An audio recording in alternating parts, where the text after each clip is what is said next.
Bizde екі тамыр бар. Біріншісі жүрек қан тамыр, екіншісі лимфа тамыр.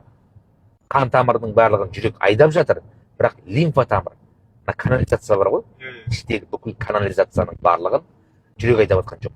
Оны тек екі аяқ қимыл қозғалыс қана айдайды екен. Түсіндің? Лимфа тамыр деген жаман тамыр. Лимфа тамыр деген ана мал сойған кезде сары тамыр бездер шығады ғой. Вот солар лимфа тамырлар. Бүкіл күл қоқыстың барлығы сол лимфа тамырға жиналады, сөйтеді дағыны ол қимыл қозғалыспен, су ішумен кері қарай шығып кетеді. Түсіндің? Ал егер адамда су ішпесе, қимыл қозғалыс болмаса, бүкіл күл қоқыстың барлығы буынға жиналса, артрит, артроз деген ауру пайда болады. Тамырға жиналса, ИБС, инфаркт пайда болады тамырдың бәрінен.